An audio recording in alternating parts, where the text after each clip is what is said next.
I initially came to meet Dr. Mason when I was recommended to him by another physician. I got to see him early in the course of his illness, and when he wasn't truly very limited, and his illness was a little bit more of an annoyance, something that needed to be managed, but something that didn't threaten to really limit his life or lifestyle or lifespan.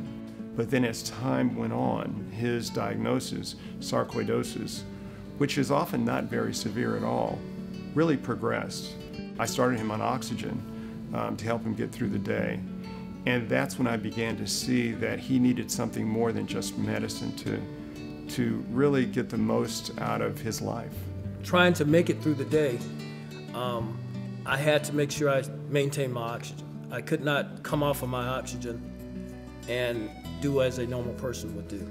There were times when Warren would come in not so well, but he would never say he wasn't so well, you know, and that's what I think captured me the most about him. He would never complain. And I remember this particular time, I did my pulmonary function test, and Dr. Mesa came in to see him, and he was in there about 10 minutes, and he came out, and he came into my office, and he closed the door. He wiped his face, and he's like, I've got to do something, or he's gonna die. He began to have more symptoms and more difficulty just getting through the activities of daily living. I considered the possibility of lung transplantation to help him survive and help him to live the fullest life that he could. And that's when we started. He said, we've got to get him a lung. He gave me a list of orders. I got busy, I got on the phone, I made appointments. You know, the journey started. Well, certainly the field of transplant medicine is really evolving. A transplant was something that was truly rare and highly risky decades ago. I think one of the great benefits of being a member with Kaiser Permanente when it comes to transplant medicine is that Kaiser Permanente doesn't necessarily work with the place down the street.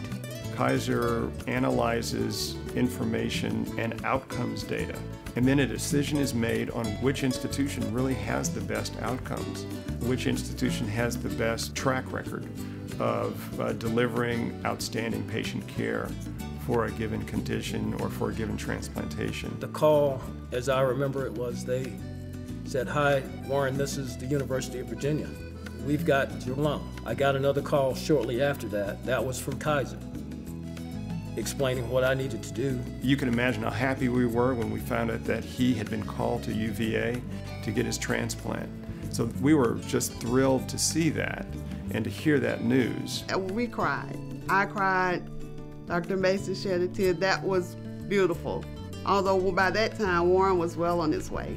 And then we heard on the day after his transplant that Mr. Head was up on his feet in the transplant ward, encouraging, rooting for other patients who were soon to get transplants or who had just received transplants. Truly the hero. He was our hero in a great sense. He came to see us about 2 weeks after he returned, and he was a different man walking through the door. I've been nursing for 28 years, and helping Warren get through that has truly been the most rewarding moments of my entire career. So there was a lot of joy around his getting his transplant and a lot of satisfaction, and then a lot of hard work in just making sure we stayed on top of the numbers, making sure he remained active and that he was taking his medications. One of the great things about Kaiser Permanente and working on a Permanente team of physicians is that, one, at Permanente, we really do think about working collaboratively. So we take a team-oriented approach to care, and I think that's much better care than care that's delivered in silos and care that is where the information is isolated from one point to another. The great thing about our computerized medical record is that all of the input from all of the specialists and the primary care physician is right there in the chart so that we can review it. But you know, computers don't make healthcare. You have to really care about the patient. You have to have a level of caring and concern. My father was a pastor, and he cared for people through his ministry. And so for me, Healthcare is a little bit of a ministry. It's a way, that's the way that I care for other people.